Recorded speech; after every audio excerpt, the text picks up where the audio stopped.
الحمدللہ والصلاة والسلام علی رسول اللہ وعلی آلہ وصحبہ ومن والہ وبعد فاعوذ باللہ من الشیطان الرجیم بسم اللہ الرحمن الرحیم من یطع الرسول فقد اطاع اللہ وقال النبی صلی اللہ علیہ وسلم نضر اللہ امرأ سمع منا شیئا الى آخر الحدیث صدق اللہ و صدق رسول اللہ صلی اللہ علیہ وسلم.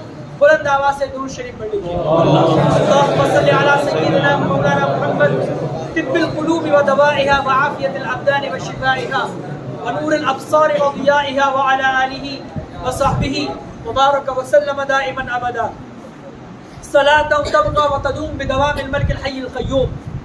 ایک بار کلمہ شریف پڑھ لیجیے. لا الہ الا اللہ محمد الرسول اللہ صلی اللہ علیہ وسلم.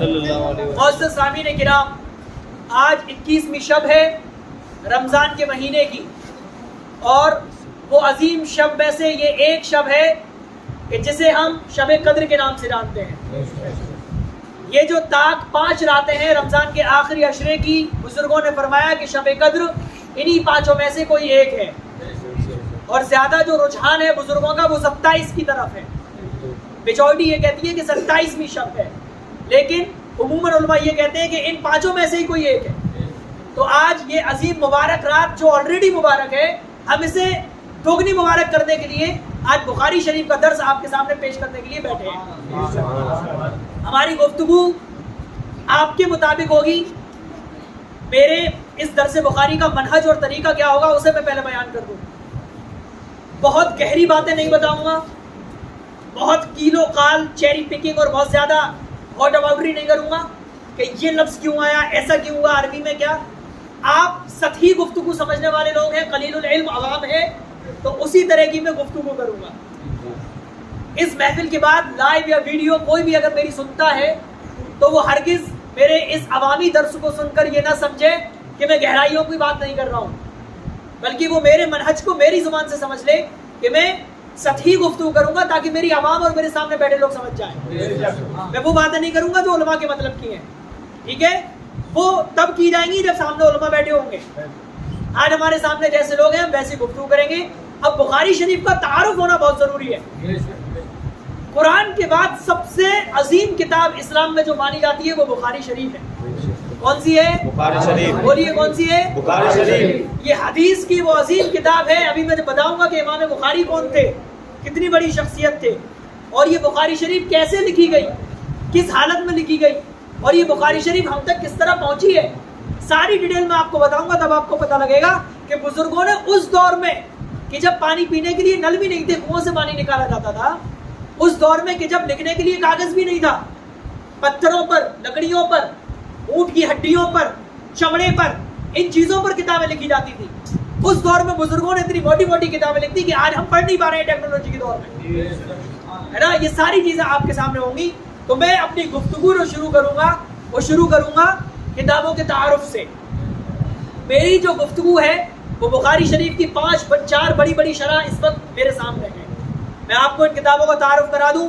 یہ فتح الباری امام ابن حجر اسقلانی کی، اس کی پہلی جلد ہے جس میں مقدمہ ہے حدیث الساری کے نام سے، اور دوسری ہے عمدۃ القاری امام بدر الدین عینی کی. یہ بخاری شریف کی دوسری سب سے بڑی شرح ہے. دیدار ہو رہا ہے؟ کتابوں کا دیدار کرنا بھی ایک عبادت ہے. یہ تیسری شرح الکوثر الجاری، یہ امام قورانی کی ہے. جانتے ہیں کون سے امام قورانی ہے؟ یہ وہ امام قورانی ہے سلطان محمد الفاتح جنہوں نے قسطنطنیہ فتح کیا تھا، ان کے استاد ہیں. سبحان اللہ. آج سمجھ میں آ گئی؟ سوچئے کتنے عظیم بزرگوں کی کتابیں ہیں. اور یہ کتاب ہے ارشاد الساری امام قسطلانی کی. یہ 4 عظیم شرح ہیں. میری جتنی بھی گفتگو ہوگی سطحی وہ انہی سے نکلی ہوئی ہوگی. اگر میری کوئی بھی بات رہ جاتی ہے تو لوگ بعد میں ان شرح کی طرف جو عربی جاننے والے ہیں رجوع کر کے سمجھ سکتے ہیں. بات کلیئر ہو گئی؟ یہ جو 2 امام ہیں، ایک یہ امام بدر الدین عینی اور یہ امام قسطلانی، ان دونوں کی مزار مصر میں بالکل پاس ہے. ہمارا جو کالج ہے اس کے جسٹ سامنے. ہم جب چاہتے ہیں تب ان کی جو زیارت کر لیتے ہیں.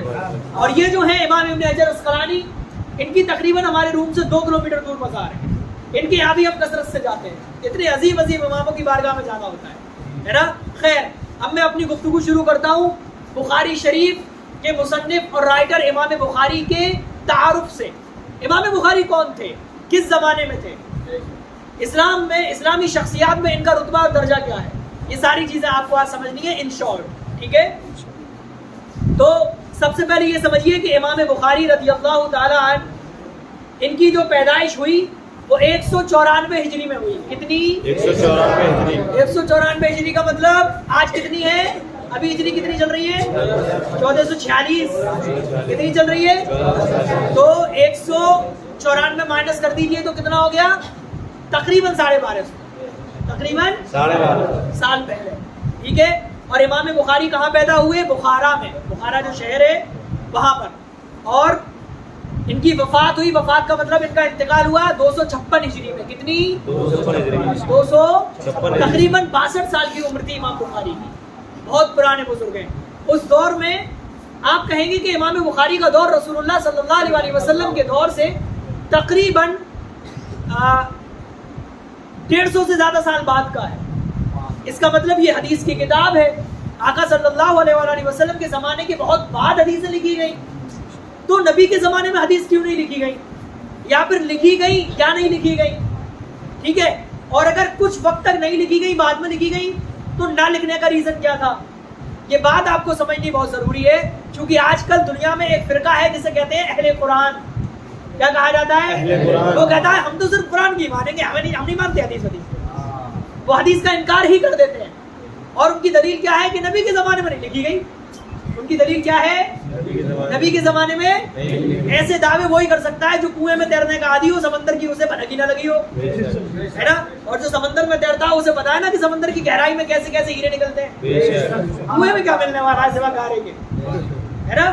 تو بتانے کی بات یہ ہے کہ آپ کو میں ان شارٹ یہ بتاؤں گا کہ حدیث نبی کے زمانے سے ہی لکھی چلی آ رہی ہے, لیکن طریقہ بدلا ہوا تھا.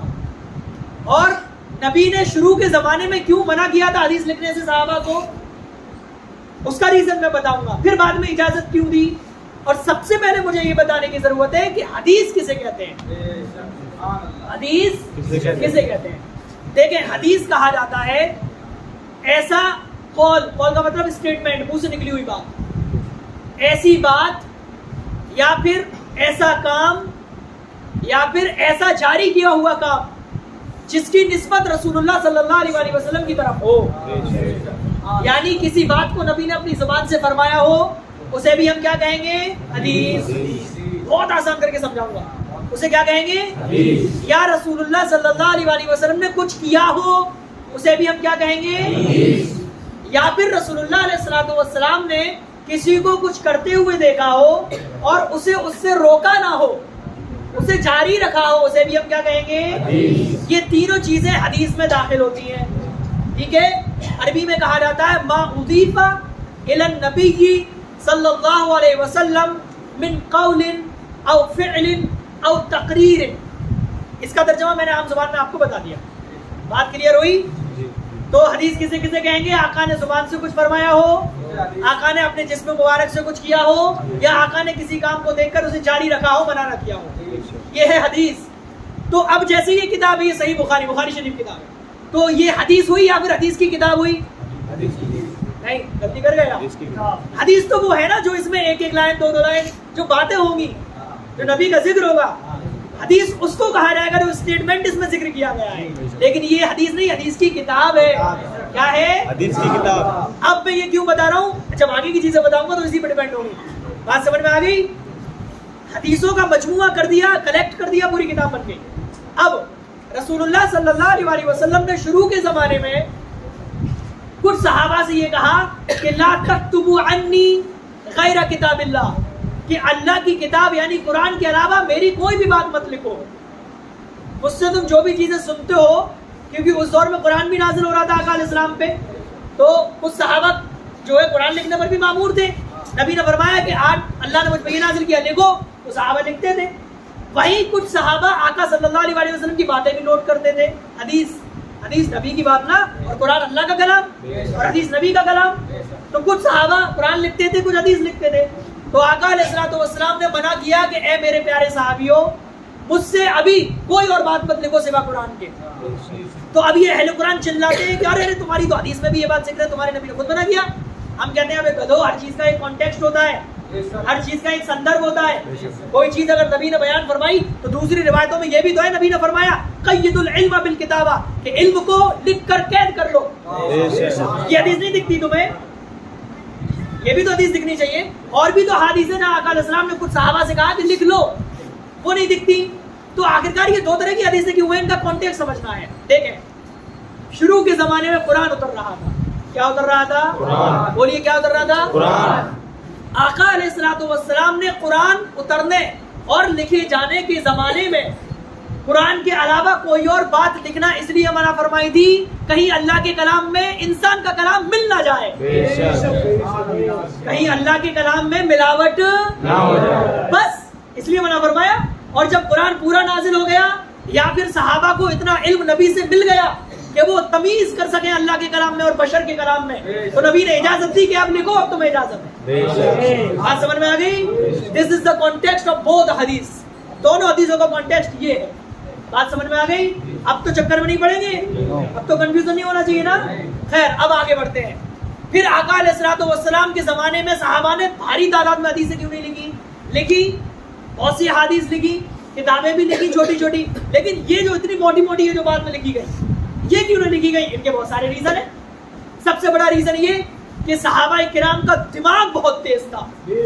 وہ نبی سے سن کے یاد کر لیتے تھے، لکھنے کی ضرورت ہی نہیں ہوتی تھی، لکھنے کی کوئی ضرورت نہیں ہوتی تھی. یہ ہوا ریزن نمبر 1. ریزن نمبر 2، صحابہ کرام رضی اللہ تعالیٰ عنہم اجمعین کسی مسئلے کے لکھے ہوئے ہونے کے محتاج نہیں تھے، بلکہ کوئی مسئلہ پیش آتا تھا ڈائریکٹ نبی سے پوچھ کے حل کر لیتے تھے. Reason number 2. ریزن نمبر 3 یہ کہ لکھنے کے جو سورسز تھے وہ کم تھے. یہ کاغذ، یہ قلم، یہ سب ہر کسی کے پاس. ریزن نمبر 4، صحابہ کرام اکثر نبی پاک صلی اللہ علیہ وسلم کی دی ہوئی بہت ساری ڈیوٹیوں میں بزی رہا کرتے تھے، اس لیے سارے صحابہ نے نہیں لکھا. اس طرح کے بہت سے ہم ریزنز گنا سکتے ہیں. ٹھیک ہے.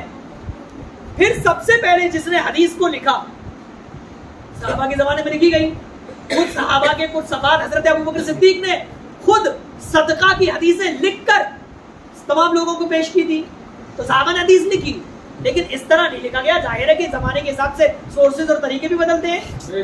اب کوئی مجھ سے کہے کہ قرآن جو ہے آپ موبائل میں پڑھ رہے ہیں، صحابہ نے نہیں پڑھا لہٰذا یہ حرام ہو گیا، کہوں گا بے گدھے ٹیکنالوجی آج آئی ہے، اس دور میں تھی نہیں، ہے نا. تو زمانے کے حساب سے فرق کا طریقہ بھی بدلتا ہے. بات کلیئر ہوئی؟ تو اب ہم سمجھیں گے کہ امام بخاری کون تھے. ہاں پہلے میں یہ بتا دوں، سب سے پہلے حدیث جس نے لکھوانا شروع کی حضرت عمر ابن عبدالعزیز. کون؟ حضرت عمر ابن عبدالعزیز، خلیفہ راشد، جنہیں حضرت ثانی عمر کہا جاتا ہے نا. تو حضرت عموی خلیفہ حضرت عمر ابن عبدالعزیز نے جب دیکھا کہ طرح طرح کے فتنے نکلے، رافضیوں کا فتنہ ایک فرقہ نکلا، خارجیوں کا نکلا، جبریہ فرقہ نکلا، قدریہ فرقہ نکلا، تو حضرت نے دیکھا کہ لگتا ہے کہ حدیث کے نام پر لوگ بڑا بگاڑ کریں گے کہ نبی نے یہ فرمایا، لہٰذا حدیث کو ریٹن کرانا چاہیے، لکھ دینا چاہیے تاکہ پروف ہو کہ نبی نے یہ فرمایا، وہ نہیں جو تم کہہ رہے ہو. تو حضرت عمر ابن عبدالعزیز نے لیٹرز بھیجے جگہ جگہ بڑے بڑے علماء کو ہر شہر میں، اور کہا لکھنا شروع کرو، جو جو حدیث تمہارے پاس ہے، جو جو حدیث تمہیں یاد ہے لکھنا شروع کرو. تو سب سے پہلے حضرت سعید ابن ابی عروبہ اور حضرت ربیع ابن سبیع، بہت بڑے بزرگ ہے نا، انہوں نے حدیثوں کو لکھنا شروع کیا. امام مالک نے لکھنا شروع کیا، بہت سے بزرگوں نے حدیث کا سلسلہ لکھنے کا کیا کر دیا، شروع کر دیا. پھر اگلے دور میں اس کے بعد امام بخاری کا یعنی تابعی صحابہ کے بعد تابعین کا دور تھا، اس کے بعد تابعین کا دور تھا. تو پھر جب امام بخاری کا دور آیا تو امام بخاری نے اس منہج پہ یہ کتاب لکھی کہ اس کتاب کا رتبہ اتنا بڑا کہ قرآن کے بعد سب سے افضل کتاب بخاری شریف ہے. قرآن کے بعد اس روئے زمین پر سب سے افضل کتاب کیا ہے؟ مسئلہ کلیئر ہو رہا ہے کہ نہیں؟ قرآن کے بعد روئے زمین پر سب سے افضل کتاب بخاری شریف.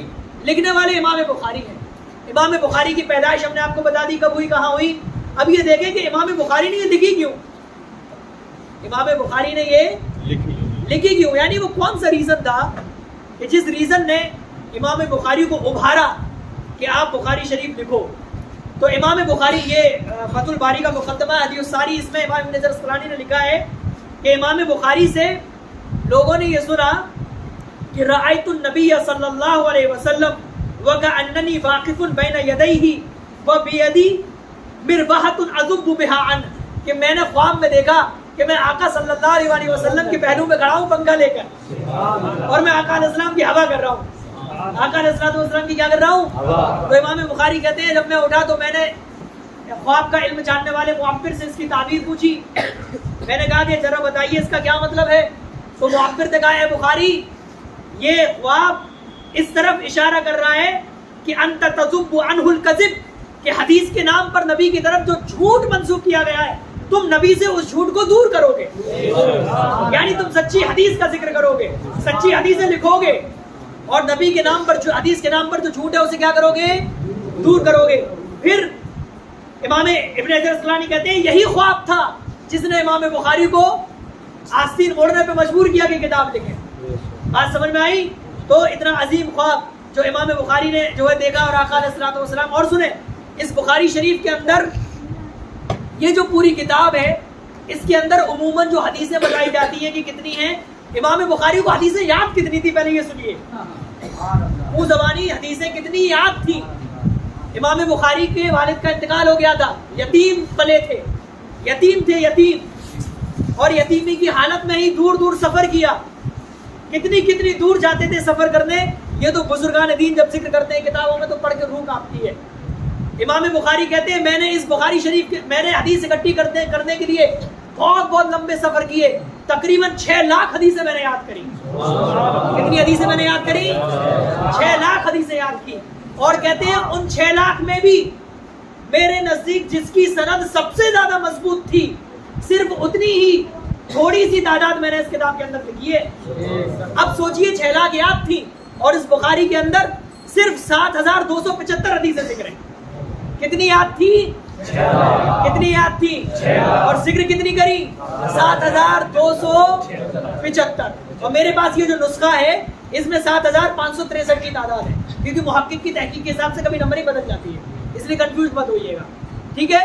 اب سوچئے 6 لاکھ یاد تھی، اور حدیث کے پروف ہونے میں چین آف نیریشن میں سند میں کتنی زبردست تحقیق اور جانچ و پڑتال کی ہوگی، پھر اس میں سے چھانٹ کے اتنی حدیث لکھی 7275۔ کتنی؟ یہ وہ ہے جو مکرر کا مطلب جو ریپیٹ بھی ہوئی ہیں ٹوٹل ملا کے، اور بغیر ریپیٹیشن کے دیکھیں تو تقریباً 4000 ہے، ٹھیک ہے؟ اتنی بات سمجھ میں آ گئی؟ اب دیکھیں تو یہ کتاب ارشاد الساری ہے، اس میں شروع میں بیان کیا گیا ہے کہ امام بخاری رضی اللہ تعالیٰ عنہ کا جو دماغ تھا وہ اس لیول کا تھا کہ ان کے ساتھ کے جتنے بھی اسٹوڈنٹ وہ کیا کرتے تھے، وہ اپنے استاد سے حدیثیں سن کے لکھتے تھے، لیکن امام بخاری نہیں لکھتے۔ تو اب جانتے ہیں اسٹوڈنٹ میں آپس میں چلن تو ہوتی ہے تھوڑی بہت، یار یہ 1 نمبر پہ کیسا آ گیا، 3 نمبر والا گیا اگلی بار میں سے بچا لوں، ہے نا؟ تو وہ آپس میں یہ ایک طرح کا رشک رہتا ہے۔ تو ان کے ساتھی کہتے تھے یار یہ لکھتا تو ہے نہیں۔ جب آپ کی چھوٹی عمر تھی تو اس وقت ہی آپ نے 70,000 حدیثیں یاد کر لی تھی۔ کتنی؟ آپ سوچئے ہم پیدا ہو کے مر جاتے ہیں، 70,000 حدیثیں لکھی ہوئی پڑھ نہیں پاتے، اور یہ بچپن میں 70,000 حدیثیں یاد کر چکے تھے، بچپن کا حال تھا۔ امام قسطلانی نے لکھا ہے کہ وَهُوَ صَبِيٌّ 70,000 حدیثاً، یعنی کانا یحفظ 70,000 حدیثاً، کہ وہ بچے تھے اس وقت آپ نے 70,000 حدیثیں یاد کر لی تھی۔ تو اس میں ایک واقعہ ذکر ہے، ان کے ساتھیوں نے ایک دن امام بخاری کو گھیر لیا اور کہا یار عجیب حال ہے تم لکھتے نہیں ہو۔ کیا کہا؟ ان کے ساتھیوں نے کیا کہا کہ تم لکھتے نہیں ہو؟ تو امام بخاری نے کہا اچھا انکما قد اکثرتما، تم نے بہت مجھ پہ زیادتی کر رہے ہو، تم بہت پڑھ لکھ گئے ہو مجھ سے زیادہ۔ امام بخاری کہتے ہیں اچھا ایسا کرو جتنی حدیثیں تم نے لکھی ہیں مجھے سناؤ تو پڑھ کے۔ امام بخاری کیا بولتے ہیں جتنی حدیثیں تم نے لکھی ہیں ذرا مجھ کے پڑھ کے سناؤ دو۔ تو ان ساتھیوں نے جب حدیثیں پڑھنا شروع کی تو یہ 15,000 سے بھی زیادہ پہنچ گئی، جو وہ دیکھ کے انہیں سنا رہے تھے امام بخاری کو، وہ کتنی پہنچ گئی؟ پھر امام بخاری نے کہا ہو گئی پوری کہ نہیں ہو گئی؟ تو وہ بولے ہاں ہو گئی۔ آپ نے کہا اب میری باری ہے۔ امام بخاری نے بغیر دیکھے وہ 15,000 حدیثیں یوں ہی سنا دی، اور وہ جو ان کے ساتھی تھے وہ کہہ رہے ہیں کہ کننا نحکم بحفظی، کہ ہم تو اپنی لکھی ہوئی حدیثوں کو بھی اس کو سنانے پہ جانچنے لگے صحیح ہے کہ نہیں۔ یہ حال تھا امام بخاری رضی اللہ عنہ۔ بہت سی باتیں ایسی ہیں جو میں آپ کو نہیں بتا رہا ہوں، جو علماء کے مطلب کی ہیں، جن میں امام بخاری کا دماغ پتہ لگتا ہے کیا ہائی لیول کا دماغ ہے، لیکن آپ اس سے سمجھ جائیے کس ہائی لیول کا دماغ ہوگا۔ سوچئے اللہ نے ہمیں کیسے کیسے بزرگ عطا کیے ہیں۔ اور امام بخاری نے اپنے دوستوں سے کہا اترون انی اختلف حدرن واضيع ایامی، تمہیں یہ لگتا ہے میں ویسے ہی چکر لگاتا رہتا ہوں اور گھومتا رہتا ہوں؟ تمہیں یہ لگتا ہے کہ میں ویسے ہی اپنے دن برباد کر رہا ہوں؟ تو دیکھیں امام بخاری کا یہ جلوہ تھا۔ اور اس کے بعد ایک اور چیز امام بخاری کے متعلق میں آپ کو بتاؤں، امام بخاری کہتے ہیں، جیسے کہ میں نے بتایا اس حدیث کے اندر کتنی، اس کتاب کے اندر کتنی حدیثیں ذکر ہیں موجودہ؟ 7275۔ یہ وہ ہیں جو ریپیٹ والی بھی ہیں اور جو ریپیٹ نہیں ہے وہ بھی ہے۔ اگر ریپیٹیشن ہٹا کے دیکھا جائے تو تقریباً 4000۔ امام بخاری کہتے ہیں کہ میں نے جب یہ حدیث کی کتاب لکھی، میں نے ہر حدیث کو لکھنے سے پہلے غسل کیا، نئے کپڑے پہنے، خوشبو لگائی، 2 رکعت نفل پڑھے، تب حدیث کو لکھا۔ سوچئے 7000 سے زیادہ حدیثیں لکھنے والی شخصیت ہر حدیث کو لکھنے سے پہلے ایسا کر رہی ہے۔ ہر حدیث کو، ایسا نہیں ہے کہ پوری کتاب لکھنے سے پہلے ایک بار کر دیا ہو۔ کیا کہا؟ ہر حدیث کو لکھنے سے پہلے میں نے غسل کیا اور نئے کپڑے پہنے، خوشبو لگائی، کیونکہ نبی کی حدیث پڑھنے جا رہے ہیں بھائی، ہے نا، اور پھر اللہ کی بارگاہ میں 2 نفل پڑھے، اس کے بعد میں نے حدیث کو لکھا ہے۔ ایک واقعے میں ذکر ہے کہ امام بخاری رضی اللہ تعالیٰ عنہ کئی مہینوں کا سفر کر کے گئے، انہوں نے سنا کہ فلاں شخص کے پاس نبی کی ایک حدیث ہے۔ پہلے تو ایسے ہی جایا کرتے تھے، تو کئی مہینوں کا سفر کر کے گئے بیچارے، گھوڑے سے یا پھر اونٹ سے یا پھر جہاز سے یا پھر پیدل۔